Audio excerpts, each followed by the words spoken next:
Bonjour, bonjour et bienvenue. Je pense qu'on va commencer parce que c'est 15h30. Donc, bienvenue au AWS Paris Summit. Donc, merci d'avoir choisi cette session. Donc, je pense que si vous êtes là, c'est que cette question-là vous a attiré. Donc, qu'attendez-vous pour ajouter des capacités IA à vos applications? Donc, je suis Vikrat Madi, je suis architecte solution chez AWS. Et aujourd'hui, je suis accompagné par l'excellent Sébastien Le Temple qui représente Newsbridge. Donc, en guise d'introduction, j'ai envie de dire que la plupart des entreprises du monde entier et de tous les secteurs souhaitent ajouter des fonctionnalités d'intelligence artificielle à leurs applications et elles n'ont pas toujours ou forcément les compétences et le temps pour développer ce type d'application-là. Et essentiellement, elles n'ont pas le temps de développer leur propre modèle de machine learning. Et du coup, c'est là que AWS offre l'ensemble des services d'intelligence artificielle, le plus large et le plus complet, qui peut facilement ajouter de l'intelligence à vos applications. Et dans cette session-là, nous allons présenter un aperçu des modèles de machine learning pré-entraînés. Donc, il y a des applications, des façons dont ils peuvent être utilisés pour mettre en œuvre des cas d'utilisation métiers courants. Et donc, dans cette session-là, on choisira un cas d'usage précis ou une industrie précise qui est industrie médias et divertissement. Comme ça, nous sortirons ensemble avec des cas d'usage précis. Donc, une fois que nous avons identifié le cas d'utilisation, de ceci de façon générale, le cas d'utilisation qui intéresse le client, nous résumerons les différentes ressources et architectures de référence qu'ils pourront utiliser pour développer leur solution.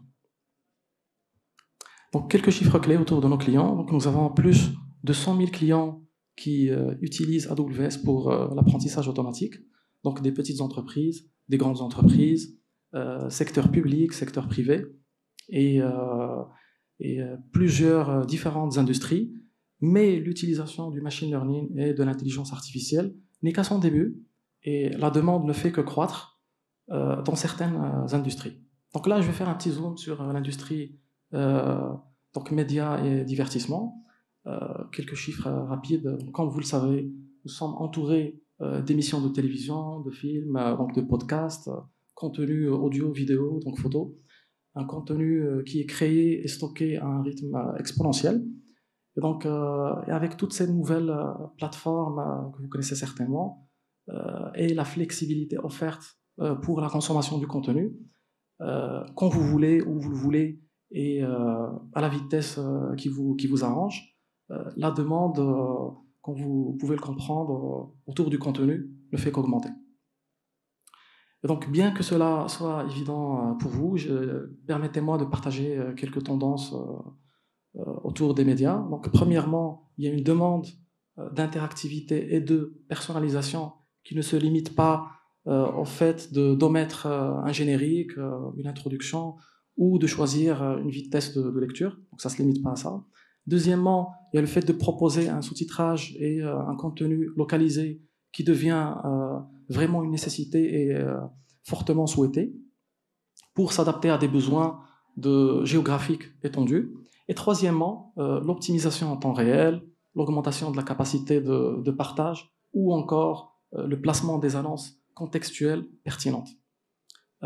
Tous ces éléments-là sont fortement demandés. Et donc, qu'est-ce que cela signifie concrètement pour nos clients?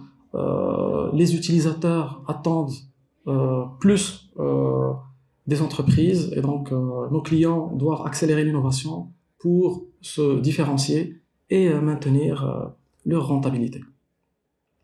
Et donc maintenant, si on fait un petit zoom encore une fois sur l'industrie des médias, ce que j'ai envie de partager avec vous, c'est que le contenu médiatique ne se limite pas à l'industrie des médias et du divertissement. Donc des organisations de différents secteurs ont commencé également à consommer donc ce type de contenu-là, donc un contenu audio, vidéo, photo, pour former des engagements meilleurs pour leurs clients. Par exemple, dans le secteur de l'éducation, donc EdTech, l'importance des plateformes éducatives et des MOOC a connu une ascension fulgurante. Par exemple, si on prend pendant la période de la pandémie, si on prend les trois majeurs EdTech, donc Coursera, edX et FutureLearn, ils ont enregistré plus de nouveaux abonnés le premier quarter de 2020, plus que ce qu'ils ont fait pendant toute l'année 2019. Donc des chiffres parlants qui montrent l'ascension fulgurante, non seulement dans le domaine des médias à divertissement, mais également dans d'autres industries. Et donc, les flux de travail multimédia existants sont coûteux et complexes. Donc là, je vais commencer à parler de quelques obstacles. Ils sont coûteux, complexes, ils sont non évolutifs, sont manuels et chronophages, ils sont sujets à des erreurs. Donc les processus existants ne proposent pas des métadonnées riches et pertinentes qui permettent une gestion automatisée, et tous les types d'organisations n'ont pas forcément accès au temps et aux ressources nécessaires à la gestion des flux multimédia en fonction de diverses charges de travail. Et donc c'est là que l'apprentissage automatique peut aider. Donc le ML et l'intelligence artificielle automatisent les flux de travail multimédia et libèrent et du temps et des ressources. Cependant, voilà, parce qu'il y a toujours un mais, la création d'une solution basée sur le ML ou sur AI, donc pour l'intelligence des médias, a toujours été un projet complexe, souvent nécessitant une forte expérience, donc une expérience pointue, approfondie en ML, dans la création et la maintenance des modèles pointus, et nécessite également un ensemble de compétences rares dans la plupart des organisations. Donc en plus de l'expertise spécifique en machine learning, donc d'autres facteurs, y compris des exigences en termes de qualité, entre autres, donc la conformité et le besoin d'accompagnement, rendent la coordination difficile, et en conséquence de ces obstacles-là, de nombreuses preuves de concept, donc des POC, autour du ML, en particulier dans le domaine de médias et divertissement, ne se matérialisent pas forcément en initiative de production. Et donc au début, juste pour mettre les choses en contexte, j'ai introduit les services IA, d'intelligence artificielle, et je souhaite maintenant les mettre dans le contexte par rapport à la totalité de la pile d'intelligence artificielle et machine learning d'AWS. Donc un ensemble que je vais appeler donc le plus large et le plus complet de fonctionnalités d'apprentissage automatique, voilà, que nous continuons d'améliorer sans cesse. Donc au haut de la pile, vous allez voir les services d'intelligence artificielle. Donc vous avez les services spécialisés et les services de base. Les services spécialisés, par exemple, comme Amazon Personalize pour produire des recommandations, typiquement dans l'e-commerce. Et vous avez également des services de base, par exemple Amazon Translate pour faire de la traduction, pour offrir un contenu localisé. Donc on parle ici d'une utilisation qui est ouverte à des personnes qui ne maîtrisent pas forcément l'intelligence artificielle et le machine learning, une utilisation suivant une règle de Pareto pour fournir 20% d'efforts tout en ayant 80% de résultats. Donc au milieu, vous avez la famille SageMaker, donc pour les utilisateurs qui cherchent plus de marge de manœuvre et de personnalisation, en s'appuyant sur les frameworks que vous voyez en bas et sur l'infrastructure que vous voyez en bas. Donc juste quelques chiffres clés, 85% des workloads TensorFlow qui tournent sur le cloud tournent sur AWS, et 83% des workloads PyTorch qui tournent sur le cloud tournent sur AWS. Donc quelques chiffres clés qui montrent l'adoption sur AWS. Et donc pour exploiter cette pile-là, il y a plusieurs approches, et pendant cette session, je vais parler de quelques approches. Donc là, je vous propose deux approches, essentiellement donc l'approche APN, donc via le réseau de partenaires d'AWS, donc pour les clients qui souhaitent bénéficier de l'expertise approfondie de nos partenaires, sélectionnés pour des thèmes précis, et en particulier ici pour l'intelligence des médias. Sinon, vous avez les solutions AWS, donc pour les clients et les partenaires qui souhaitent créer des solutions intégrées à l'aide de frameworks conçus par AWS. Et donc là, je vais commencer par cette première approche qui est approche avec les solutions AWS. Donc parmi les services qui sont utilisés dans ces solutions que j'ai évoquées. Je vous propose une sélection de services de base. Donc vous avez Amazon Recognition pour identifier des objets, des personnes, du texte, des scènes, des activités, donc des images, des photos, des vidéos. Et il va également vous permettre de détecter un contenu inapproprié. Vous avez également Amazon Transcribe, donc comme son nom l'indique, c'est un outil qui va permettre la reconnaissance vocale automatique pour convertir la parole en texte rapidement et avec précision. Ensuite, vous avez Amazon Comprehend, un service de traitement du langage naturel, donc NLP, qui utilise l'apprentissage automatique pour trouver des informations et des connexions, des relations dans le texte. Et en fin de compte, vous avez Amazon Translate, qui va vous permettre de traduire facilement les fichiers vidéo et audio pour permettre un accès multilingue et efficace à votre contenu. Donc là, ce sont des services parmi d'autres, ce sont des services pré-entraînés et gérés pour les clients qui souhaitent créer leur propre solution d'intelligence artificielle à partir de zéro. Donc ces solutions-là se concentrent sur 4 cas d'utilisation majeurs, donc la recherche-découverte, sous-titrage et localisation, conformité et modération, et ensuite monétisation du contenu. Donc je vais commencer par cette première partie-là qui est recherche et découverte. Donc un aspect clé de la découverte de contenu est le pouvoir d'extraire de la métadonnée. Donc les métadonnées sont vraiment essentielles pour rendre le contenu numérique facile à trouver et à exploiter pour les utilisateurs. Et avec le taux très élevé d'ingestion des nouveaux contenus créés, vous pouvez savoir que l'extraction et la maintenance des bonnes pratiques de métadonnées est un énorme défi. Donc fournir le bon contenu au bon moment et également faciliter la navigation, la recherche et la découverte du contenu par les utilisateurs est un réel avantage. Donc là, je vous propose une première démonstration d'un de nos outils. Donc là, comme vous pouvez le voir, donc c'est une vidéo Reinvent.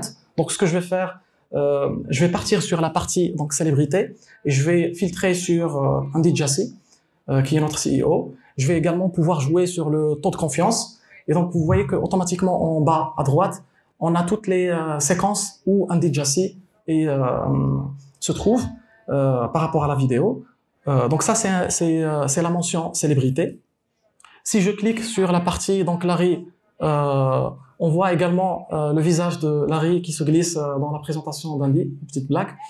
Ce que je peux faire également, c'est je vais partir sur la partie words, donc mots, et je vais filtrer sur le mot certification. Et donc, dès que je le fais, je vais pouvoir aller zoomer exactement sur le moment où les certifications apparaissent. Et donc, je vois le mot certification apparaître diverses fois. Et juste pour info, c'est apparu sous forme de texte, mais également sous forme de voix.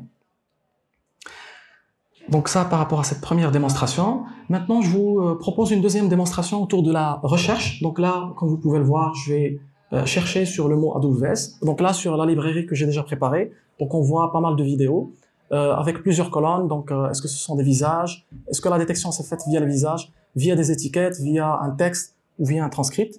Et donc là, je vais taper le nom d'un de mes collègues qui s'appelle Hermantino et je vais pouvoir voir toutes les vidéos dans lesquelles il figure et comment est-ce qu'on l'a trouvé. Donc là, comme vous pouvez le voir, on l'a trouvé sous forme de texte et sous forme de vidéo. Donc là, on a toutes les sections où mon collègue Hermantino se trouve. Donc là, je vais pouvoir filtrer sur toutes les séquences. Maintenant, je pense que vous allez commencer à le connaître. Et ensuite, il figure également en termes de texte. Donc, comme vous pouvez le voir, donc Hermantino. Donc ça, c'était une vidéo interview, donc focus sur Hermantino, mais on peut le trouver également sur une autre vidéo, une interview d'une autre collègue, Zineb. Donc là, on le trouve. Et remarquez qu'on trouve Hermantino également dans une autre vidéo. Donc ça, c'était une deuxième démonstration. Là, je vous propose une troisième démonstration, donc autour des entités et des thèmes. Donc là, j'ai une vidéo qui parle autour de la Formule 1. Donc du coup, tout de suite, si je clique sur la mention Formule 1, je trouve tout de suite les séquences où on a des vidéos qui en course. Et également, si je clique sur la partie sur la partie organisation, on va pouvoir détecter automatiquement que ça c'est le logo de Formule 1 et donc tout ça ce sont des éléments qui vont permettre de connaître quel est le contexte, qu'est-ce qui est dans la vidéo, donc entité. Pour terminer cette première partie en termes de démonstration, parce que j'ai montré beaucoup de vidéos, là je vais montrer un fichier PDF qui est une facture de restaurant. Donc là c'est de l'extraction texte. Donc comme vous pouvez le voir, ce que je vais faire à l'aide de l'outil Textract, donc la solution Textract, je vais pouvoir extraire toutes les tables pour des fins de facilité en termes d'exercice comptable. Donc ça c'était cette première partie, premier thème. Là, je vais parler de sous-titrage et de localisation. Donc, comme vous pouvez le savoir, sous-titrage et localisation vont vous aider à étendre la portée de vos ressources multimédia. Donc, ils augmentent également l'accessibilité. Donc, sous-titrage au service des personnes malentendantes, au service de ceux et celles qui préfèrent regarder les vidéos sans son ou dans des environnements où le son n'est pas toujours disponible ou audible. Donc le sous-titrage localise le contenu pour une audience mondiale. Donc là, je vous propose une démonstration. Donc ceci est une vidéo d'un de nos leaders, donc Stefan Hadinger, qui propose des programmes de formation autour du cloud. Et donc là, ce que je vais pouvoir faire, c'est je vais pouvoir extraire le texte de la vidéo, donc le texte en source, donc comme langue source en français, et je vais pouvoir télécharger le contenu pour le consommer comme je le souhaite. Sur cette deuxième partie-là qui est sous-titrage, je vais également pouvoir extraire les sous-titres et également les modifier, et ensuite les consommer comme je le souhaite dans d'autres solutions également. Un troisième onglet est l'onglet de traduction. Dans cette démo-là, j'ai choisi comme langue cible l'anglais. Et donc là, vous voyez que de la même manière que pour les sous-titres, j'obtiens un sous-titre en anglais. Même histoire, je peux le consommer de la manière qui m'intéresse. Donc troisième partie, parce que je vous ai promis 4 parties. Donc troisième partie, il y a la partie conformité et sécurité de la marque. Donc des milliers d'heures sont consacrées à l'examen du contenu et pour s'assurer qu'il est approprié pour le public et qu'il respecte les normes de conformité, mais également des normes culturelles. Donc avec AWS, vous allez pouvoir rationaliser et automatiser vos flux de travail, de modération, d'images et de vidéos. Donc par exemple, pour enlever un contenu inapproprié, typiquement ou considéré offensant, typiquement de la nudité ou de la violence. Des contenus qui ne s'adaptent pas forcément à tout type d'audience. Voilà. En outre, vous allez pouvoir également identifier et confirmer l'utilisation correcte d'identités visuelles, par exemple des logos. C'est ce qu'on va voir tout de suite dans la démonstration. Donc là, je vais prendre la première partie qui est beaucoup plus relative à la recherche de métadonnées. Donc là, j'ai une vidéo que certains d'entre vous vont certainement connaître. Donc ça, c'est le début du film Batman. Et comme vous pouvez le savoir, il y a beaucoup de violence au début de ce film, comme dans le reste du film. Donc voilà, je vais filtrer sur des scènes qui sont violentes et je vais toujours tout de suite pouvoir atterrir sur ces scènes-là. Donc comme vous pouvez le voir, il y a un contenu qui est violent avec l'utilisation d'armes à feu, de coups de poing et ainsi de suite. Contenu qui n'est pas adapté à toutes les tranches d'âge. Donc ça, c'est la première partie de ma démonstration. Maintenant, une fois qu'on sait ça, qu'est-ce qu'on va faire avec? Donc là, ça sera la partie action, beaucoup plus que la partie recherche. Donc là, j'ai une vidéo et donc là, j'ai une personne célèbre qui est connue ici, donc Jeremy Clarkson. Et donc j'ai identifié son visage, je vais sélectionner son visage et tout de suite, je vais pouvoir le flouter. Voilà. Donc ça, c'est une première possibilité. Une deuxième, c'est les logos. Donc je veux m'assurer que je veux flouter le logo Amazon et Amazon Prime. Donc tout de suite, vous remarquez sur la partie basse que j'ai pu flouter le contenu. Et par rapport au thème de violence, donc là, je vais pouvoir filtrer sur les scènes où on a de la violence, où on a des armes à feu, et remarquer que le contenu ici est flouté. Donc là, on a choisi de le flouter. On peut également jouer sur le taux via lequel on floute, comme on peut carrément décider, vous voyez les sections rouges, on peut décider carrément de supprimer les actions. Donc c'est à nous de décider. Je vous ai promis une quatrième partie également, donc c'est la monétisation du contenu. Donc rapidement autour de ça, donc les médias contextuels maximisent non seulement l'impact sur les revenus, grâce à un retour sur investissement, on va dire, optimisé, mais ils améliorent également l'expérience client en diffusant des publicités ciblées et pertinentes, moins nombreuses. Et donc, les services IA sous-jacents par rapport à ce type de solution sont typiquement Recognition, Amazon Transcribe et Comprehend. Tout de suite, démonstration comme d'habitude. Donc là, on a une scène d'un film. Donc vous voyez, c'est une scène normale. Et si je clique sur la première partie de la proposition qui a été générée par l'intelligence, on va tout de suite, ici, si on fait une pause, on va voir que ça, c'est un générique de fin. Donc éventuellement, ça peut être un bon moment pour placer un contenu de publicité. Voilà, en fonction du contenu de la vidéo. Donc il y a également de la métadonnée qui pourra proposer quel type de publicité on pourra proposer directement. Donc là également, j'ai pris au milieu de la vidéo et en fin de compte, j'ai pris également vers la fin de la vidéo. Donc là, on voit que c'est un générique de fin. Et donc là également, ça peut être une bonne manière de faire de la publicité.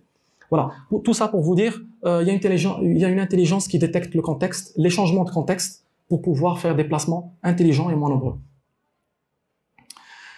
Donc là, j'ai terminé ma partie et je vais inviter Newsbridge, donc représenté par l'excellent Sébastien Le Temple, que je remercie, et je lui cède la parole.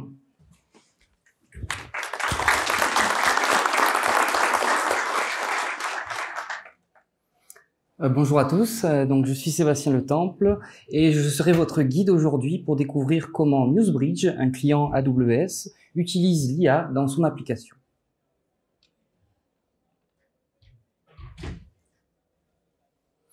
Donc, pour commencer, qui est Newsbridge? Newsbridge est une société française basée à Paris, créée en 2016, qui accueille plus de 30 talents et des experts en IA, dont des clients français qui utilisent déjà Newsbridge, notamment des broadcasters, des ayants droit sportifs et des acteurs digitaux, presse digitale, mais aussi des acteurs des événements comme Viva Technologies.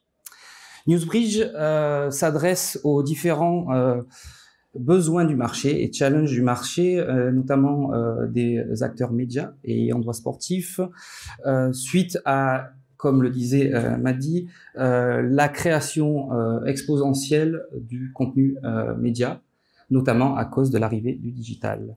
Et la fidélisation de l'audience de par la publication la plus rapide possible pour fidéliser votre audience. Et finalement, l'optimisation des coûts de production, qui a été de moins de 50% sur 10 ans. En gros, il y a moins de budget pour cela.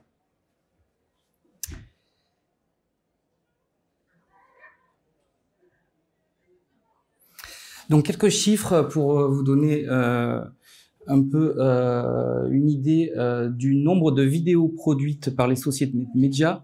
Donc, en 2020, on était à 54 millions. Et en 2030, les pronostics disent x5, donc on va revenir sur l'image juste avant, 334 millions. Donc vous voyez, c'est vraiment exponentiel et ça ne va pas s'arrêter. Donc les défis de nos clients médias, donc du contenu numérique qui est en hausse. Donc, notamment avec ce que je viens de dire précédemment, le volume de rush qui double chaque année, le contenu marketing qui augmente, plus 120% de 2014-2017, et l'optimisation des coûts de production, ce qui entraîne beaucoup de contenu à gérer. Une absence de méthode cohérente de gestion des médias, ça amène plusieurs problématiques, difficulté de trouver son contenu, duplication des efforts qui incite à recréer les médias qui existent déjà, et une mauvaise indexation du contenu, donc la valeur de la cohérence de la gestion des médias. Ensuite, produire avec le même nombre ou moins de ressources. Comme m'a dit précédemment, une indexation humaine à peu près représente pour 1 heure de vidéo, 1 journée de travail. Donc c'est un travail conséquent. Les médias stockés dans différents stockages et bases de données, ça veut dire répliquer les différents médias et avoir accès de manière limitée à ces médias, vu qu'elles sont dispatchées sur plusieurs stockages. Et enfin, le manque d'autonomie des ressources à trouver leur contenu. La production, ça prend du temps. Pourquoi? Mauvaise indexation du contenu, complexité de fabrication, plusieurs formats de livraison et de codec, et la réactivité. Plus ça prend du temps et plus vous risquez de rater votre audience. Et enfin, Pardon. Et enfin, une dernière problématique qui joint, je vais y arriver, qui rejoint la productivité et la rapidité que je mentionnais précédemment, c'est la capacité de produire plus rapidement, qui est la clé vraiment de la fidélisation de votre audience. Donc, le montage, la transcription des sous-titres est lent. En gros, 1 minute, ça prend à peu près 8 minutes pour un humain, vs 10 secondes avec de l'intelligence artificielle. Une publication plus rapide est requise, donc 3 fois plus en rapidité pour tenir des contenus frais et fidéliser votre audience, et des processus lents pour restaurer les médias de l'archive. Donc, quand on a plusieurs tiers de stockage, où ces médias sont dispatchés sur plusieurs types de stockage, il est lent et difficile de trouver son contenu. Donc, la clé, c'est gagner en vitesse.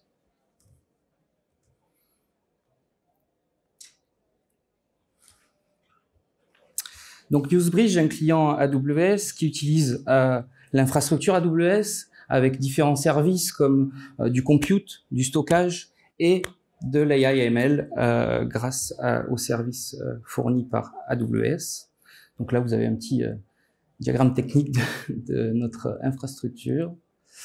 Donc, comment Newsbridge a utilisé les services d'AWS et quels sont les bénéfices qu'on a pu tirer de ces différents services. Donc, le premier, c'est d'une présence mondiale. Donc, la proximité de la donnée est importante pour nos clients et pour les acteurs. Plus la donnée est proche, plus ils se sentent rassurés. L'innovation, la sécurité, la simplicité, la flexibilité, comme vous avez pu l'entendre aux différentes sessions de ce matin. La flexibilité étant un sujet très, très important pour nous. Donc, la flexibilité, surtout quand on adresse des organisations qui font de l'événementiel. Et notamment, en ce moment, on est en plein dans le sujet, les élections présidentielles. Donc, nos clients n'avaient pas les ressources prêtes pour ça, mais grâce au cloud, ils peuvent monter des nouvelles ressources, faire les élections et redescendre à un régime traditionnel, standard. Donc, vraiment, la flexibilité de pouvoir adresser des points de pic en termes de production. La partie performance, donc nous, grâce aux services AWS, aussi bien sur le stockage, mais les sauvegardes et aussi les temps de process qu'implique l'intelligence artificielle ont pu être vraiment réduits et optimisés grâce aux services AWS.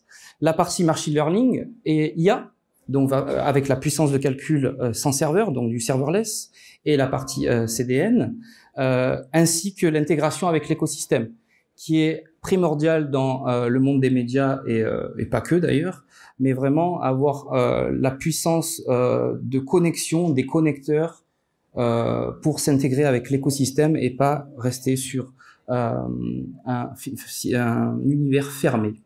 Et finalement, la flexibilité de la tarification, donc du modèle de prix qui permet d'ajuster vraiment nos coûts et du coup de faire un prix à une juste valeur pour nos clients. Donc, qu'est-ce que Newsbridge? C'est plus de 3000 utilisateurs actifs, plus de 100 000 heures de vidéos traitées, plus d'1 pétaoctet de contenu média stocké indexé à ce jour.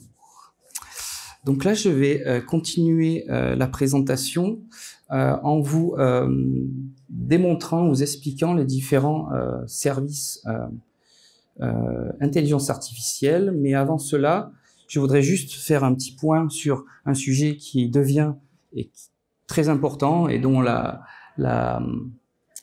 prise de conscience est entre guillemets récente, mais en gros, comment accompagner nos clients vers une faible empreinte carbone.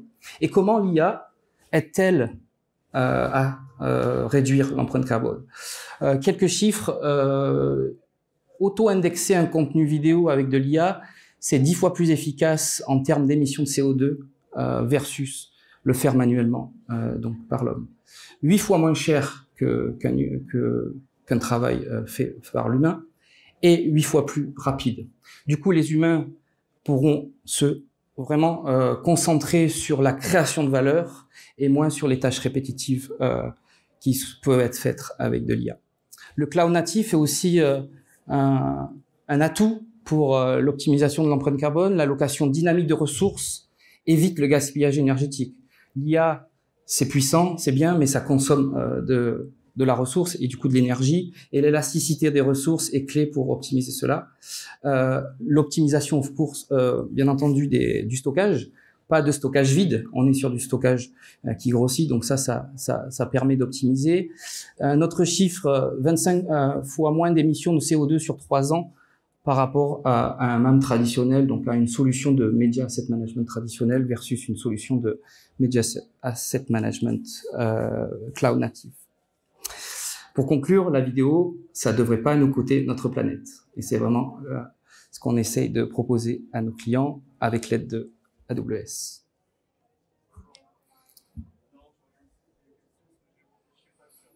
Alors, comment nous utilisons les différents services AWS? On utilise la technologie NewsBridge qui fait appel à différents services IA/ML quand nous avons baptisé l'indexation multimodale. Donc, en gros, l'indexation multimodale, c'est vraiment la possibilité de croiser et de traiter la donnée qui arrive de l'intelligence artificielle comme du big data et de croiser toutes ces données pour pouvoir augmenter la précision du résultat au maximum, voire à 100%. Aujourd'hui, on arrive sur des niveaux de confiance et de précision à 95%. Et bien entendu, on continue à optimiser ça. Et grâce à l'intelligence artificielle d'indexation multimodale, on va atteindre plus que ces 95% à l'avenir. La partie machine learning est aussi importante et je vais vous expliquer comment on la traite. À droite, vous voyez un petit diagramme qui affiche les 5 services d'intelligence artificielle que nous utilisons. Comme l'a cité Madi précédemment, nous utilisons de la reconnaissance faciale, de la reconnaissance de texte, aussi bien appelée OCR, de la reconnaissance de logos, donc d'images, d'objets, de la transcription et de la traduction. Donc je vais commencer par la partie back-end, enfin comment ça marche en gros. L'intelligence artificielle qu'on a mis en place dans notre solution permet de traiter aussi bien un fichier vidéo qu'un live. Donc ça c'est aussi une des particularités pour les acteurs médias des événementiels, des news, mais aussi du sport. On n'a pas d'échange de fichiers, mais on capture directement un live depuis le terrain de foot, depuis les événements comme AWS Summit, et on peut déjà indexer en live pendant que l'enregistrement est fait, le contenu. On va aller lancer tous les services IA pour pouvoir reconstruire un contexte et délivrer un média enrichi.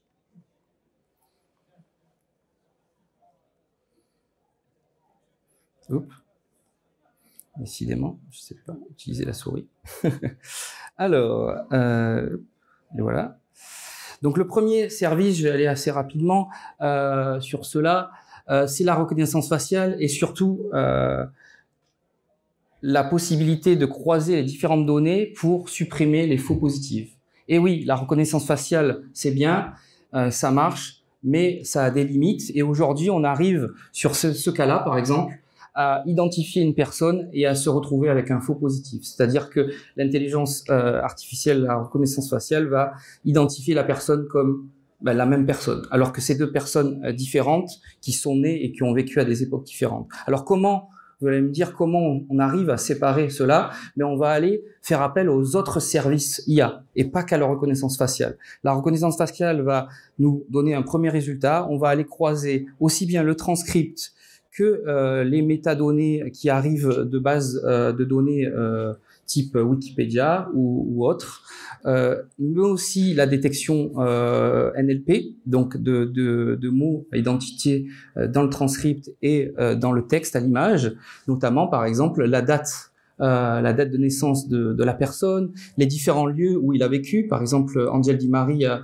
Lisbonne, Madrid et Manchester, et les langues qui parlent, et on va pouvoir conclure à 2 personnes séparées, alors que la reconnaissance faciale nous disait que c'était la même personne. Donc c'est vraiment on va dire, la puissance de cette indexation multimodale qui permet de faire cela. Donc le transcript, petit focus sur le transcript. Dans le transcript permet de transcrire la vidéo, de la traduire. Par exemple, un exemple de l'anglais du russe vers l'anglais. Dans le monde du sport, c'est un besoin qui est récurrent. Les joueurs sont parachutés dans des pays et ne parlent pas forcément la langue. Donc là, c'est une petite démo de la plateforme Newsbridge où je me log sur la plateforme et je vais aller faire une recherche. Donc dans ce cas-là, j'utilise l'intelligence artificielle et la recherche basée sur les résultats. Donc là, je suis en train de chercher Top Speed Record et j'ai un résultat qui arrive dans le transcript, a été identifié dans le transcript, qui m'amène directement au moment clé, au timecode où a été visualisé ce top transcript, et je vais pouvoir ajouter ça dans mon panier, dans mon bin, et passer en production. Je peux aussi accéder à la totalité du transcript. Je peux jouer le transcript en live en même temps que la vidéo pour écouter et lire ce qui apparaît. Je peux aller sélectionner le transcript qui va me sélectionner la vidéo automatiquement, de ce qu'on appelle le speech to cut, pour pouvoir aller envoyer ça en production directement. Et je vais pouvoir aussi traduire. Donc là, on a 3 langues configurées sur la plateforme, mais on peut atteindre jusqu'à 100 langues en traduction. Ce qui veut dire qu'on peut rechercher dans notre langue, mais aussi dans une autre langue. Donc, pas besoin de maîtriser la langue source de la vidéo. La reconnaissance faciale, donc la reconnaissance faciale qui se base sur Amazon Recognition, sur la base de données publique, mais aussi qui va pouvoir se baser sur une base de données privée et utiliser le machine learning pour enseigner de nouveaux visages. Donc là, je vais faire une recherche, par exemple, sur Karim Benzema. Donc j'ai de l'autocomplete, de la suggestion de complete. Donc là, je vais chercher Karim Benzema. J'arrive sur une image de Karim Benzema qui est ici, et je vais pouvoir identifier, et voilà, le résultat de la personne. Ensuite, je peux faire une autre recherche sur un contenu vidéo. Donc vous allez voir la différence. Donc le contenu vidéo, ça, par exemple, Roger Federer va aller m'ajouter la notion de timecode versus une image qui est flat. Donc là, j'ai 2 scènes où Federer apparaît. Bien entendu, on regroupe les différents résultats et on mentionne un segment de la vidéo et non toutes les images. Donc là, vous voyez la partie ML. Donc là, c'est comment enseigner un nouveau visage à la machine qui n'est pas présent dans la base de données publique, donc en l'occurrence Amazon Recognition, et pouvoir, en moins de 3 secondes, en uploadant 2 images, rechercher, enseigner la machine, et la machine va aller reconnaître cette nouvelle personne qui n'était pas dans ma base de données originalement, qui est Naz Aleta, et pouvoir accéder aux différents moments clés où cette personne apparaît. Donc ensuite, il y a la détection d'objets, d'actions, d'émotions, de contexte, en gros tout ce qui est autre qu'un visage. Et donc là, on utilise de nouveau l'intelligence artificielle pour aller reconnaître et sortir le plus des résultats possibles et traiter les différents résultats et les interpréter. Et la partie interprétation est encore plus intéressante que juste détecter que quelqu'un sourit ou que c'est un parapluie ou que c'est un monument, mais aussi interpréter, comme dans ce cas-là, la notion des commentateurs. Par exemple, on va détecter attack mode. Donc, c'est un vocabulaire qui est souvent utilisé par les commentateurs de course automobile. Donc, quand on mentionne attack mode, ça veut dire qu'il y a vraiment une action spécifique où la machine, l'AI, ne pourrait pas comprendre nativement que c'était un moment fort. Donc là, on va aller interpréter cela et de nouveau, vous voyez, on va aller récupérer tous les moments forts et on va pouvoir les collecter et les envoyer en production pour montage ou diffusion. Donc ça, c'est un exemple de traitement de moments forts via une interprétation. Ensuite, il y a la détection de l'image, OCR. Donc là, c'est puissant. Service puissant, pourquoi? Parce qu'en gros, on peut détecter aussi bien des logos texte que grâce aux synthés qui sont sur les vidéos, on peut extraire le texte et aller confirmer le résultat de la face recognition. Donc en gros, on va reconnaître une personne. On va détecter que dans le synthé, il y a le nom de la personne et du coup, on va augmenter la précision et la confidence totale du résultat. On est encore plus sûr qu'avec le résultat de la face. du visage. Donc là, je cherche par exemple Valencia MotoGP, et là, on arrive directement sur le segment en question avec un typecode in and out, ou par exemple hashtag logo, hashtag Valencia GP apparaît. Donc là, pareil, on va pouvoir aussi bien utiliser ce service pour aller montrer à nos sponsors et à nos partenaires que leur contenu et leur logo apparaît, ou aussi aller directement, par exemple avec Valentino Rossi ici, détecter une action clé, ou via le numéro de Valentino Rossi, parce que dans ce cas-là, la reconnaissance de visage est inutile, il a un casque. Comment on fait pour le détecter? On va aller lire le numéro sur la moto et sous-entendu que c'est la moto de Valentino Rossi. Et on va aller apposer une date aussi dessus, parce que demain, le 46 pourrait être utilisé par quelqu'un d'autre. Ça m'étonnerait que Valentino le permette, mais ça pourrait se passer. Donc voilà. Ensuite, il y a la détection de logo non texte, donc plutôt image. Donc par exemple Nike dans ce cas-là, ou Peugeot mais sans marquer Peugeot en texte, ou Kenwood par exemple là en derrière sur la MotoGP. Ici, on va aller détecter aussi bien Kenwood en texte que en image avec le logo. Et pareil, on va pouvoir aller collecter ou envoyer ça aux différents partenaires pour travailler leur marque. Donc voilà, donc là vous voyez les différents moments où Kenwood apparaît, et en haut vous voyez l'interprétation de l'entité nommée Kenwood Corporation, qui est plus que juste un Kenwood logo. Un autre exemple, Shell par exemple, pareil sur du MotoGP. Là où on va pouvoir reconnaître aussi bien le logo jaune, donc là c'est de la pure détection de logo, image, ou le texte Shell écrit. Et dans ces deux cas, on arrive à détecter le logo. Donc ça, comment c'est utilisé en pratique? C'est monétisable en gros. Quand on voit Hamilton ou quand Valentino Rossi dépasse et gagne la course, et que le logo de Shell ou Kenwood est derrière, et qu'on arrive à obtenir le segment de la vidéo ou l'image en question, ça, l'ayant droit de la vidéo peut aller demander au sponsor, regarde, j'ai une super vidéo où il gagne la course et il y a ton logo derrière. On s'arrange.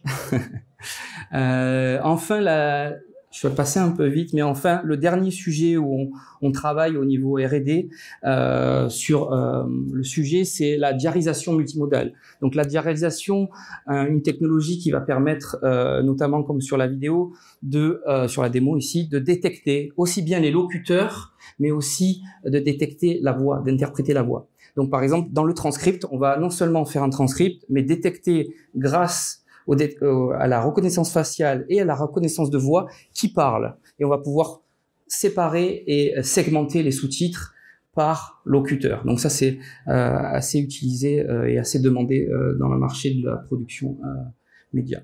Donc là, voilà, par exemple, je vous montre comment on a réussi à interpréter via la diarisation. Donc le premier, c'est TP, pardon.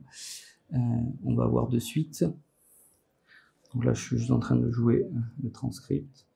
Donc voilà. Donc là, c'est là que c'est intéressant. Donc là, Thomas Pesquet et Antoine Griezmann. Pourquoi Antoine Griezmann? Il n'y a pas trop de lien, mais c'est juste un montage que j'ai fait pour vous montrer que voilà, hop, ça arrive. Donc là, on est Antoine Griezmann. Donc c'est deux vidéos que j'ai assemblées juste pour montrer l'exercice. Donc le premier, c'était Thomas Pesquet et le deuxième, Antoine Griezmann. Et on arrive à détecter le locuteur pour pouvoir sous-titrer au final la vidéo et sortir deux sous-titres différents. Et pour finir, merci d'abord. Et voilà une utilisation de l'IA faite par NewsBridge, un client AWS. Merci à tous.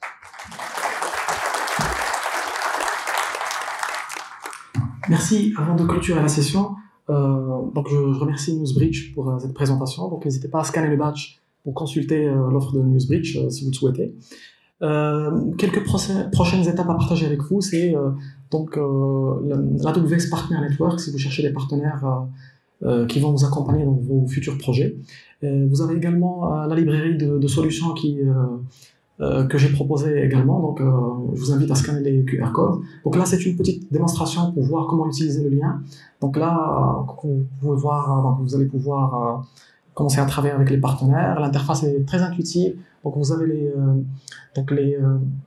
des propositions de vie ou carrément de countries. Donc ici, vous avez des industries, vous allez pouvoir choisir comme vous souhaitez. Vous avez également des cas d'usage, par exemple conteneurs, également par typologie de service, analytics ou compute. Et vous avez également les batch programmes, par exemple Well Architected, Immersion Days, Service Deliveries ou compétences, pour pouvoir choisir les bons partenaires pour le bon contenu. Là, je vais filtrer sur France, par exemple, et je vais pouvoir également amener un filtre sur les industries, sur les services et sur les use cases, entre autres services possibles. Donc là, je vois la sélection, une première sélection de partenaires. Donc là, je vais vous faire une proposition exacte de solution parce qu'il y a plusieurs solutions. Donc là, je vous propose Media to Cloud et AWS Content Analysis qui vont vous permettre déjà d'exploiter pas mal de fonctionnalités dont j'ai eu l'occasion de faire la démonstration. Et donc là, donc ça c'est la page de garde d'analyse de contenu, Content Analysis, analyse de contenu, donc elle ressemble à ça. Donc vous allez, si vous descendez juste un petit peu vers le bas, vous allez voir un diagramme d'architecture. Donc vous avez accès à une estimation de coût, code source, donc un modèle CloudFormation que vous allez pouvoir déployer en un seul clic. Voilà, et donc vous avez accès au schéma d'architecture ainsi qu'à une documentation. Donc ça c'est la deuxième solution, donc Media to Cloud. Donc même histoire, même nomenclature, vous avez donc une estimation de coût, vous avez accès au CloudFormation, diagramme d'architecture et guide de déploiement également.